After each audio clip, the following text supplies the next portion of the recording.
Today, I want to talk about successful leadership habits. Successful leadership habits.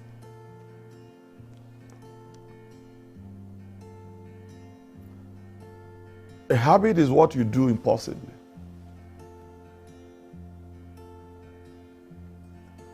A habit is what you do impulsively. It is what you do that has become part of you. Whether in an organization, in a family, in a business, or in a church. There are some things that we do repeatedly over time that it now becomes a habit. In order for you and I to be successful as leaders, in order for you and I to be successful in life, there are some daily habits that we must understand. If we don't, the other side of habit is that if they are wrong habits, they can also derail us.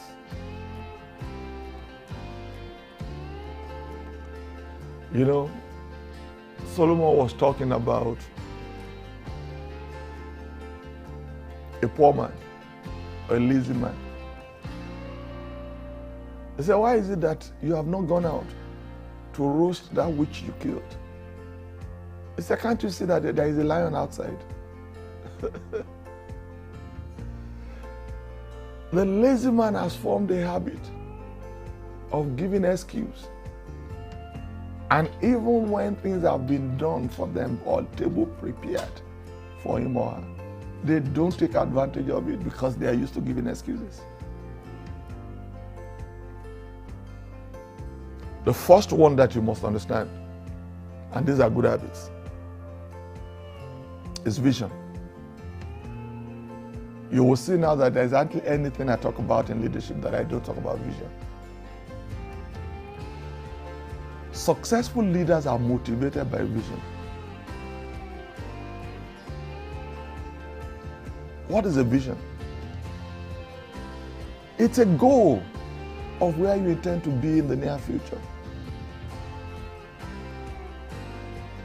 It could be personal, it could be corporate, it could be spiritual.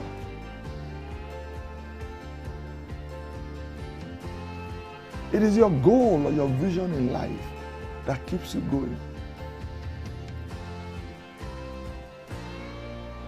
I've said this before, some people sing a song. They say, come Zera, Zera, whatever will be, will be. It's a song of losers. It's not a song for somebody who is going to win in life to be singing. Whatever will be, will be. What do you mean by that? If you allow poverty to overrun you, then it will be. But you can have a vision of the life that you want. What happens is that if having a vision for what you want in life becomes your daily habit, you become unstoppable. Nobody can stop someone with a vision. No matter the challenges that are in front of them, they look for ways to get things done. Vision. I have seen visionaries in life navigate challenges of life. Serious visionaries navigate life.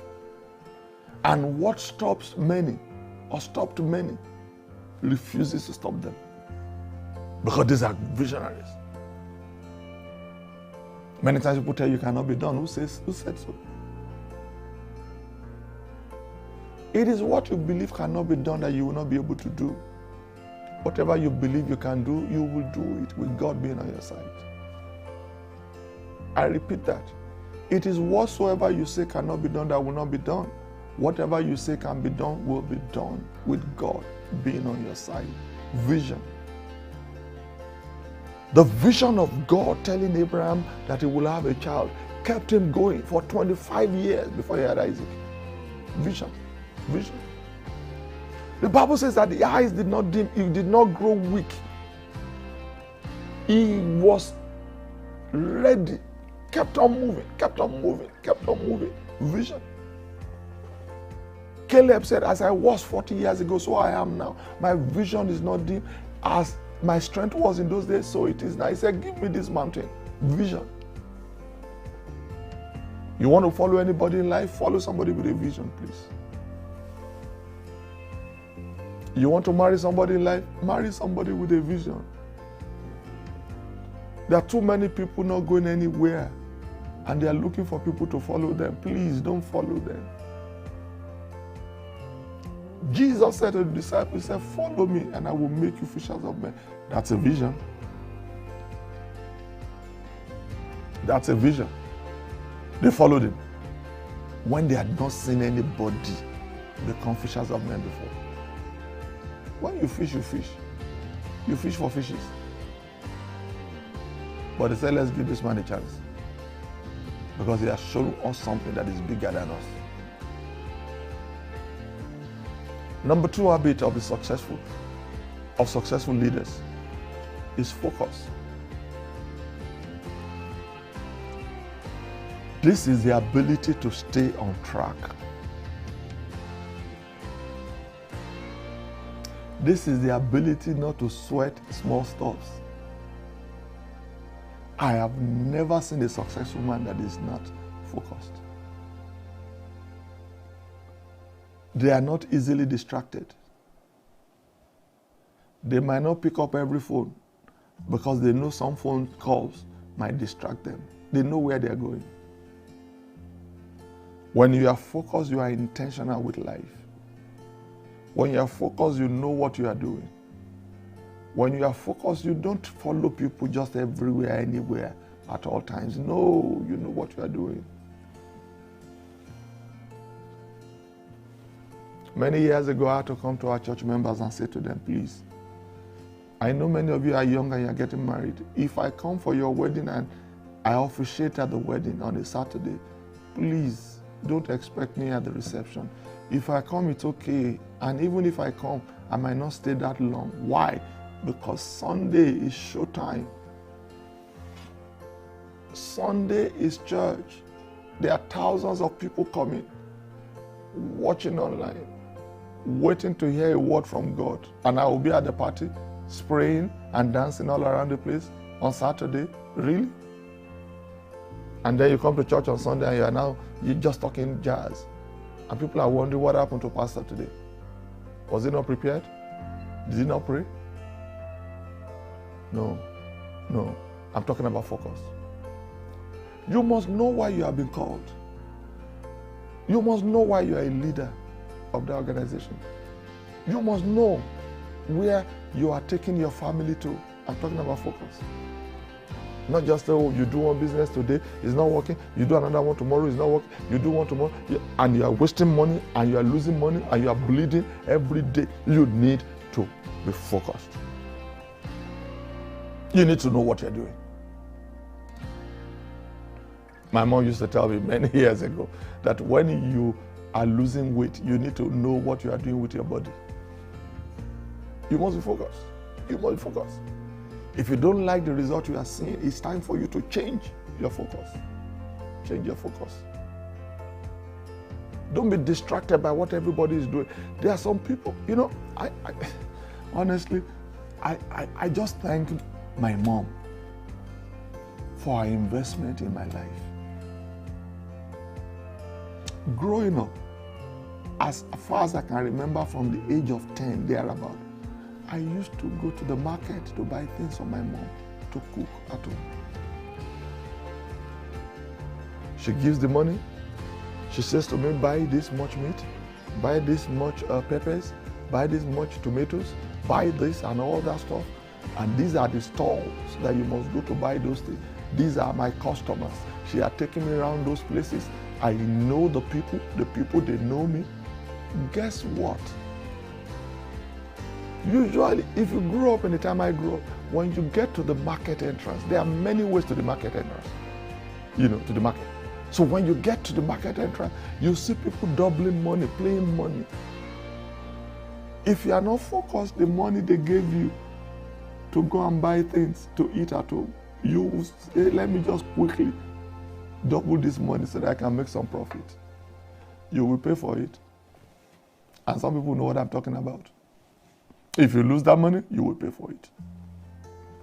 There are too many of us who are losing focus because of the noise of the market. There is usually a noise in the market. The market is a noisy place. You can't say because of the noise in the market, you missed your way to the store you are supposed to go to. Are you not focused? Not focused.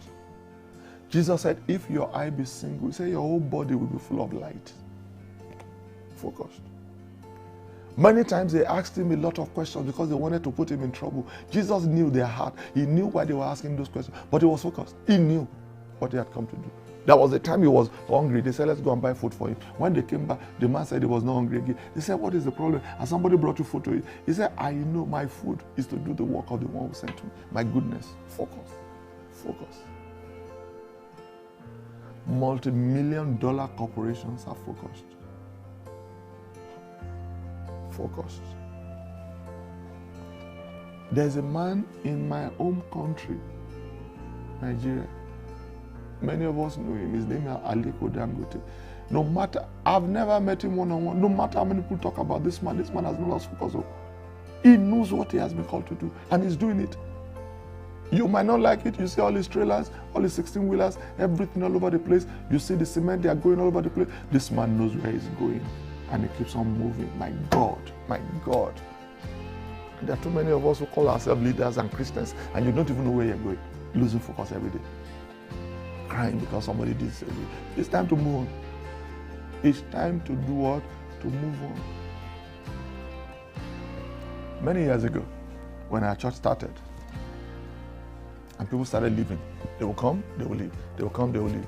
Because of one offense, maybe I preached a message, or I did something, or because maybe they disagree among themselves, and they leave. I was very depressed. I went to God in prayer, and God said to me, I use an analogy. The analogy is very clear. You are the driver of a bus. The bus is going to a destination. When you get to a bus stop, some people drop and some people come in. It's not unlikely that those who are dropping, they have reached their own destination, so they are dropping. Or they change their minds. They want to go to another destination that you are not going to. So they drop. Have you seen a driver that drops with a passenger at a bus stop? No. You keep on moving forward until you get to your destination. Our destination is until we see Christ in glory. Our destination is greatness. No matter who comes on board or who goes, I'm telling you, we are still driving this bus. Keep on driving this bus. You get to your destination. Number 3 habit of successful leaders is simplicity. Simplicity. Many successful leaders are simple. You might not know, but when you know some of them and you move closer to them, you realize that they are human beings like you, ordinary human beings. They are not that complicated. They eat like you, they sleep. Not as much as you do though, but they sleep. They go to the bathrooms. Most times it's their simplicity that attracts people to them. Their goal is always to simplify their systems. Their goal is to simplify their investments. Their goal is to make money out of their investments. When you see the way they dress, when you see the way they talk, you say this is simplicity. Their simplicity makes them to be open-minded, flexible. They are not rigid. They're not rigid. When you see a leader that is rigid, I'm telling you, they can't go far.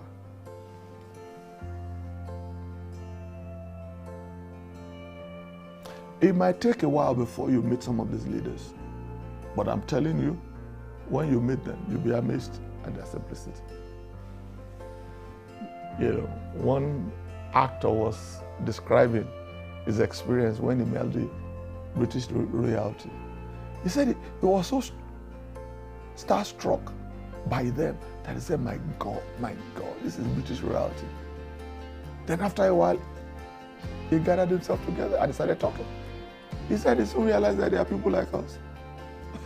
I'm telling you. Let's try and be simple. As leaders, I ask myself, is there anything that you have that God has not given you? Then why are you trying to be complicated? Why are you trying to be mysterious? For what?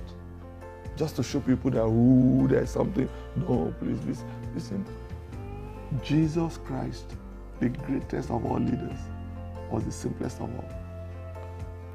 It was so simple that they could not even identify him amongst the disciples. It took Judas to identify him with a kiss, which means he must have looked like them. He must have dressed like them. They ate together. They spoke almost the same way. And they needed a Judas to say, this is the master. Don't go and kill Peter or don't go and kill somebody else. This is the one who is our leader. Won't it be nice for us to be simple? After all, at the end of the day,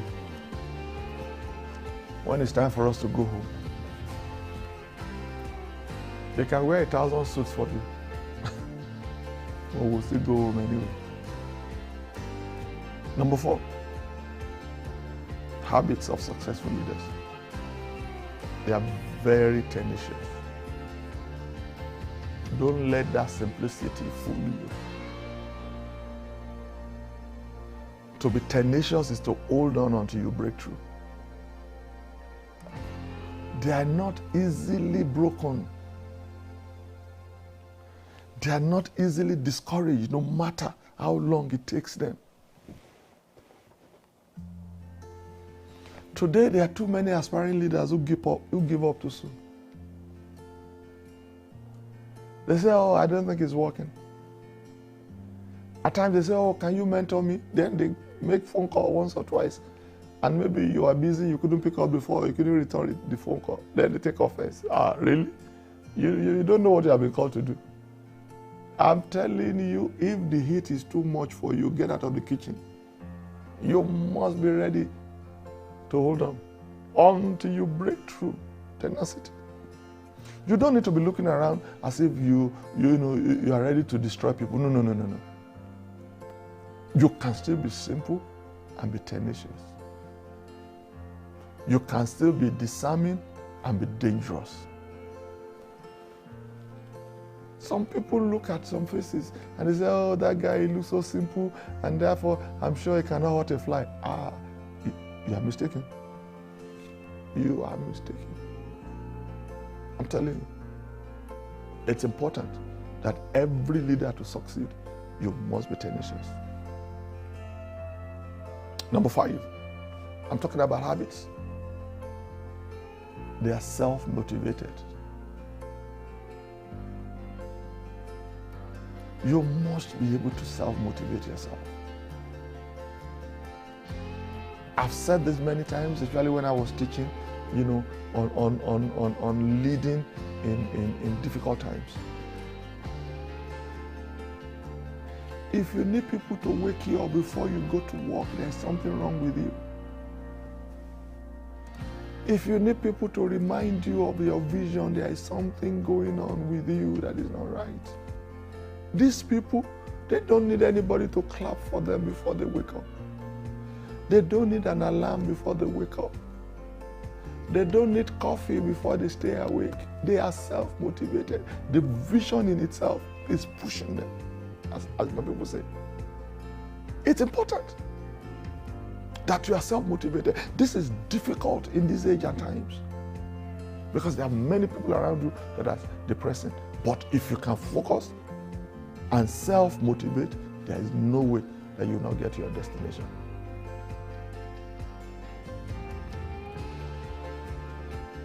It is possible for things to be tough around you and yet not lose your hope. It is possible. Nehemiah was self-motivated. Joseph was self-motivated. When you look at the things that he went through, he wasn't depressed. Jacob was self-motivated. May I say our Lord and Jesus Christ was self-motivated. Find one way or the other to motivate yourself. Read books that will motivate and challenge you. I love studying autobiographies of people. Study autobiographies of people that will inspire you. Leave your base and go somewhere else and find motivation in ordinary, simple things that people are doing. 2-3 days vacation, going away, will motivate you and challenge you. It will refresh in you.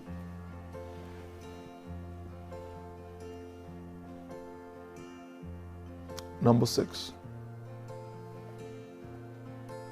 habit of most successful leaders. Because at times they are unpredictable. The reason why they are unpredictable is that these are visionaries. These are creative people. And most times where you think they will go is not where they will go. Predictability has caused many not to achieve their visions, not to achieve their goals. There is nothing as intriguing as being unpredictable at times. And I'm talking in a good way. Not unpredictable that you just, flare up and shout and no. Not unpredictable that people cannot rely on you or they cannot trust you. No, that's not what I'm talking about. I'm talking about unpredictable in the way you think, in the way you approach things. When people approach things one way, you approach it another way, unpredictable. And yet, you achieve great success, great mileage, great leverage because of, unpredictability. It's important. I've worked and I've studied a lot of leaders, successful ones, and some businessmen. I've found out that these guys are unpredictable. At times they might tell you that I'll show up tomorrow and boom, today they just get up. And at night they drive all night and they get to your place and say, what happened to you? They say, I have the free time, so I just thought, let me just come today. Let me give a good life story.